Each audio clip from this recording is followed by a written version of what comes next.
Hey guys, Dave here. Welcome to Centurion's Review. This is AD&D's Dungeoneers Survival Guide. This came out in 1986, and the story with this book is back then the D&D rules weren't as detailed as they are now, so this book came out and it gave you rules about swimming, climbing, fighting on bridges, different character races you'd meet underground, and describe different dungeons in detail. Basically all the information that dungeon masters used to have to just come up with on the cuff. This has actual rules on them, so that's pretty cool, because then people playing D&D anywhere are using the same rules instead of everyone just making up rules about swimming and all that sort of stuff. So let's do a quick flip through of this.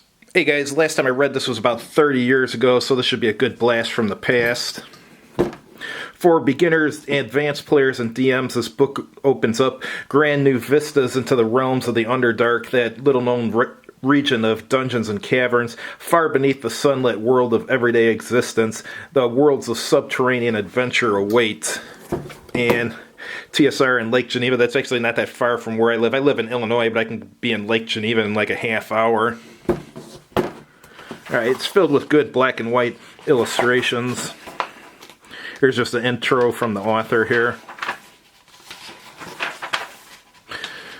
Alright, overview of the Underdark. It's going over the various different locales here. This is kind of cool here. It shows you the difference between stalactites, stalagmites, columns, drapiers, flowstones, and here it's got some gypsum flowers.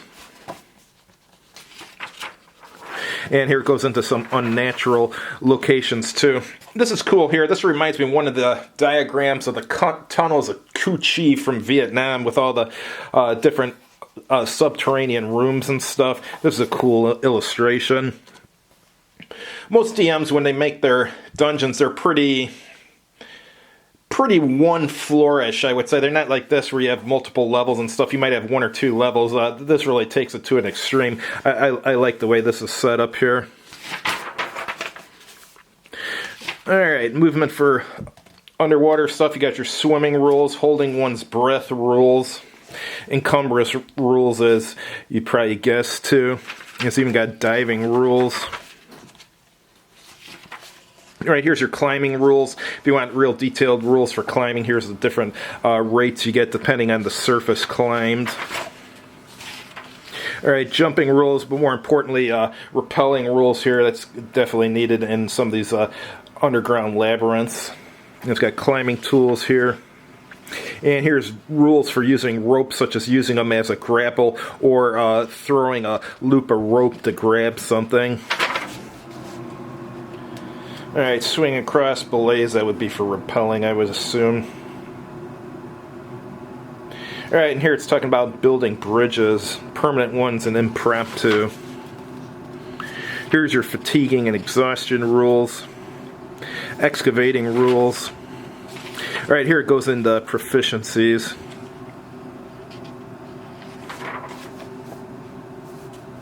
Alright, here's craftsman proficiencies such as animal trainer, armorer, blacksmith, blah blah blah.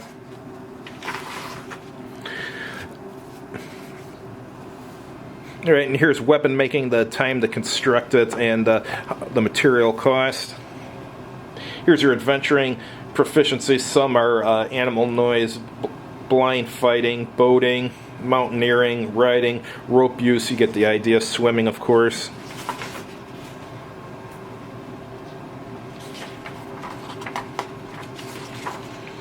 Combat rules for underwater, grabbing rules, rules for fighting in darkness, and then in water too. That's kind of cool. I remember I was in a D&D game at some convention, I can't remember what one it was, and I think we got attacked by a giant alligator that knocked my character out of the boat, so I was in the water fighting, and this guy had some sword that would shoot out electricity, so he shoots it at the alligator and kills me in the process. I got electrocuted, but...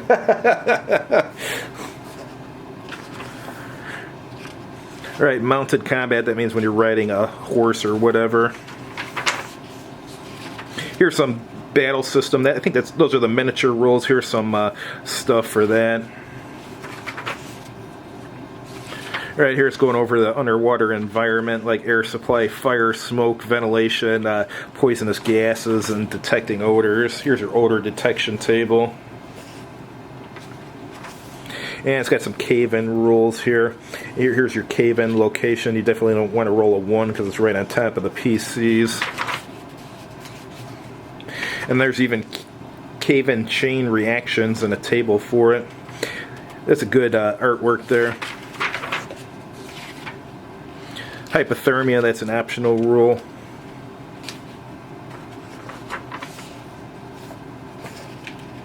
Now it's getting into underwater waterways and how to travel on them.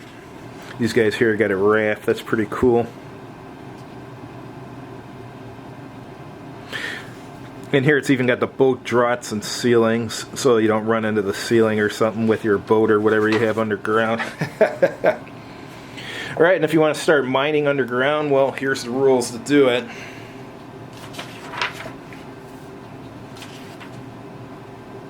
It's even going into the ore quality and gemstone quality here. Alright, hiring loyalty, that's basically just hiring people to help you with the mine. And here's going over natural and unnatural hazards. And new equipment.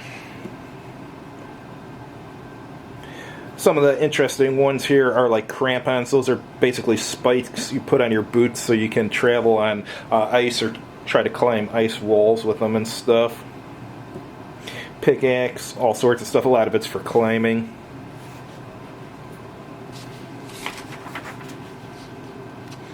Improving play. Now it's getting into expedition planning.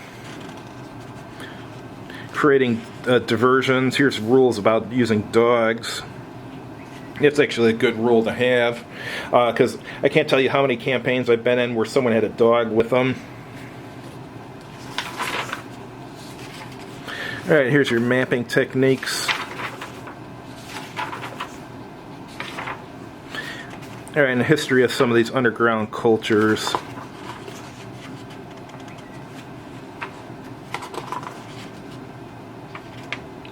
Alright, some of the cultures are the Drow, who you've probably heard of, the Kotua, I've never been able to pronounce that correctly, Dwergers, Mind Flayers, Abelis, Darrows, and Cloakers. And here it's showing you how to make your own terrain board here. And these are just the keys to the things that are on the terrain board, their example one there.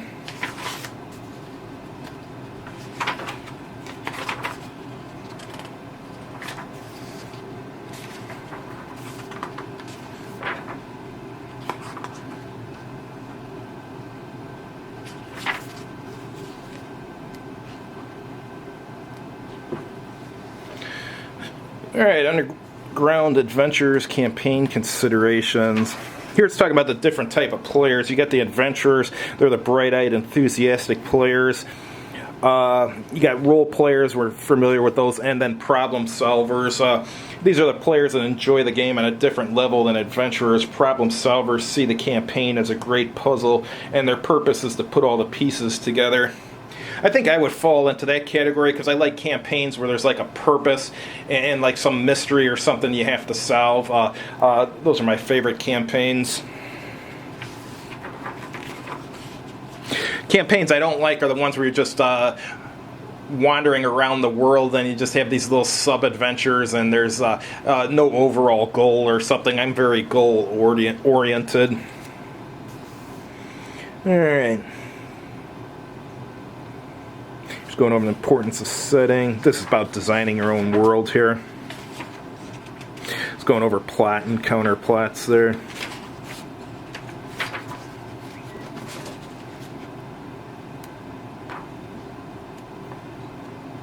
Alright, and that's pretty much it.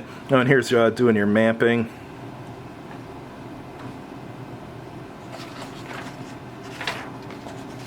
And a bunch of the tables are reprinted in the back.